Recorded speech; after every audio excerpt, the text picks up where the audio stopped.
Salut et bienvenue encore sur notre chaîne. Alors aujourd'hui on va parler du baking soda et les cheveux. Alors let's get started.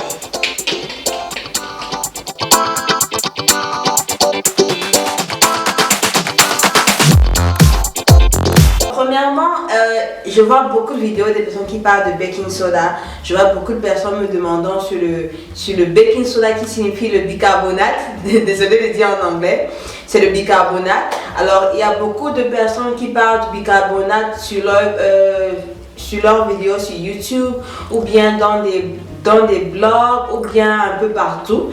Et on sait très bien que le baking soda, d'après ce qu'on dit sur le baking soda, c'est bien pour nettoyer les cheveux de manière naturelle. Ça a beaucoup de bénéfices.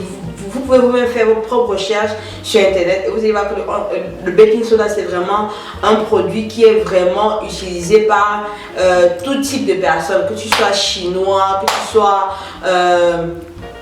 blanc, que tu sois noir, que tu sois vert ou jaune. Tout le monde utilise le bicarbonate, désolé.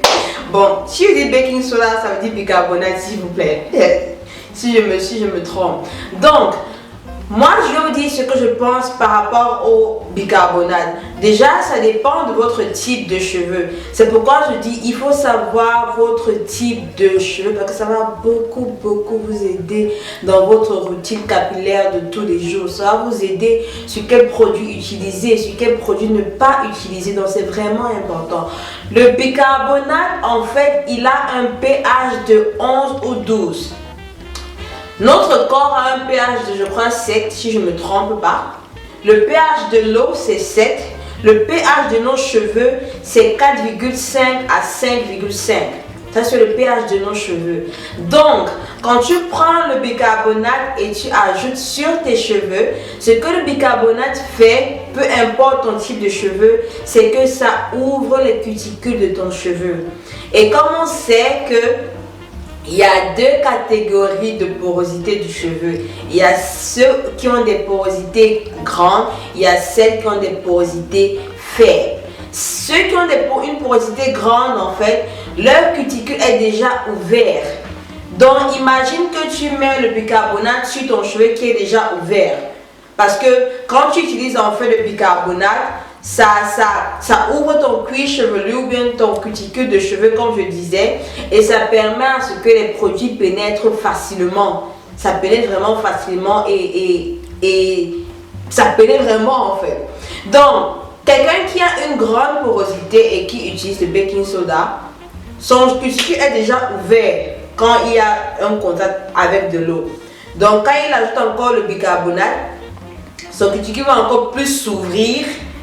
Et en fait, ça va créer un problème à cette personne-là. Peut-être le problème ne sera pas visible immédiatement, mais à la longue, en fait, cette personne à grande porosité va expérimenter des problèmes de sécheresse, va expérimenter des problèmes de, par exemple, les produits n'agissent plus de la même manière comme elles devraient agir, parce que justement, le baking soda a créé un désordre dans le cheveu, si je peux expliquer comme ça la plus simple que possible. Il y a beaucoup de personnes, des témoignages des gens, des recherches qui ont été faites, des personnes qui utilisaient le bicarbonate pendant très longtemps. Je vais prendre un seul cas, une femme, elle a utilisé le bicarbonate pendant 5 ans et elle s'est rendue compte qu'à cette 5e année-là, ses cheveux ne répondaient plus à aucun produit. Ses cheveux étaient secs et cette femme-là avait des cheveux à grande porosité. Ses cheveux étaient super secs. Peu importe ce qu'elle faisait, le cheveu ne répondait plus. Donc elle a dû couper son cheveu pour recommencer à zéro. Et c'est donc ça, c'est par elle que je crois que les gens commencent à se poser la question que mais le bicarbonate de sodium, c'est vrai que c'est bien, ça nettoie, ça enlève les saletés, ça fait si, parce que les gens utilisent plus ça pour enlever les saletés, mais ça ne fait pas que ça. Ça n'enlève pas seulement les saletés. Et comme je vous dis, ça ouvre le cuticule de vos cheveux.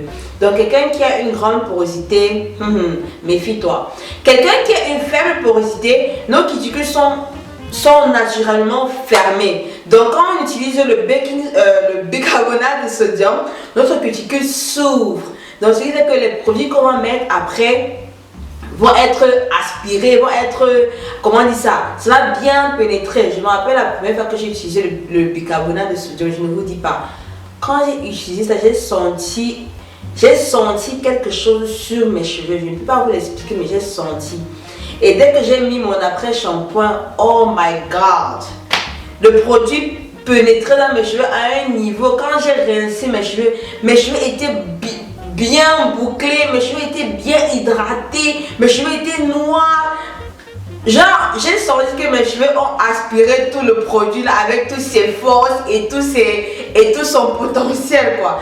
Donc c'est bien, si tu as une faible porosité, le baking soda est bien. Mais, comme on l'a dit avec les différentes recherches, comme j'ai dit précédemment, ça peut aussi causer un problème de sécheresse avec le temps.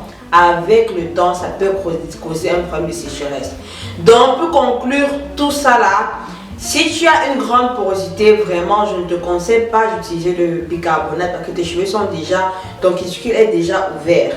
Donc, si tu veux utiliser ça en tant que nettoyant, moi je te conseille de l'utiliser vraiment peut-être une fois tous les 2 mois ou une fois tous les 3 mois. Vraiment, c'est tout quoi, parce que le baking soda va jouer, pas seulement enlever tes cheveux, pas seulement enlever les saletés, mais ça peut te créer d'autres problèmes. Si tu as une faible porosité, comme je disais, le baking soda, oui, ça peut t'aider au début de ta routine capillaire, quand tu es nouveau, quand tu as les cheveux très secs et tu veux que tes cheveux s'ouvrent pour aspirer du produit, tu peux utiliser le bicarbonate, mais ma recommandation ce serait de l'utiliser peut-être une fois par mois ou bien une fois toutes les 2 mois. Ça c'est vraiment ce que je peux recommander. Et je recommande à ceux qui veulent utiliser le bicarbonate de sodium, c'est bien de l'utiliser si tu es au début de ta routine, c'est-à-dire que tes cheveux ne sont pas encore bien hydratés, tes cheveux ont toujours tendance à être secs, tes cheveux ont tendance à ne pas absorber bien les produits. Donc tu peux utiliser le bicarbonate souvent, une fois par mois ou une fois toutes les 2 mois. Mais plus que ça, je ne te recommande pas du tout parce que tu risques de tomber dans un cercle vicieux comme j'ai dit et tout ça là. Et c'est toi qui seras perdant. Tu vas te retrouver à couper tes cheveux, tu vas te retrouver à recommencer à zéro. Moi personnellement, j'utilise le bicarbonate peut-être une fois tous les 6 mois. Je sais même pas. Souvent je n'utilise même pas parce que j'ai trouvé une alternative au bicarbonate de sodium. Et ça, ce sera une autre vidéo que je pourrais faire plus en détail. De plus, il y a 2 types de bicarbonate de sodium. Il y a le bicarbonate qu'on vend dans les supermarchés. Ça ressemble vraiment à du sel. Et c'est un blanc là, ça tend vers le gris. Si vous pouvez voir sur la vidéo que je suis en train de montrer. Et il y a un autre bicarbonate de sodium, ça c'est vraiment naturel. C'est vraiment comme une poudre blanche. Et c'est bien blanc. Vous pouvez voir la différence entre les 2 bicarbonates. Un est vraiment blanc et l'autre est gris. Alors moi je conseille de prendre celui qui est pur et qui est naturel, qui est bien blanc. Celui-là il est pur, il est bien, vous pouvez l'utiliser. Mais si tu ne trouves pas, utilise le bicarbonate que tu trouveras. C'est juste que moi j'ai une préférence par rapport aux produits qui sont naturels. Donc merci encore. Si vous avez des questions par rapport au bicarbonate, si avant tu utilisais le bicarbonate tous les jours pour laver tes cheveux, maintenant tu sais quoi faire. Si avant tu n'utilisais pas le bicarbonate de sodium, maintenant tu sais si tu dois l'utiliser ou pas. Et si avant tu n'avais aucune idée, maintenant tu as une idée. Et j'espère qu'aujourd'hui vous avez encore compris que connaître votre type de cheveux est vraiment important pour votre routine capillaire. Alors merci. Si vous avez aimé cette vidéo-ci, faites-moi un thumbs up, un like. Si tu n'as pas aimé, donne-moi quand même un like pour m'encourager. Et aussi vous pouvez me checker sur mon Instagram, sur mon Facebook page. Et si tu es nouveau, abonne-toi, ça me fera plaisir, ça me fera plaisir. Et si tu es un de mes abonnés, merci encore de me regarder. Je suis très contente de t'avoir encore aujourd'hui. Et on se voit à la prochaine vidéo. Bye bye.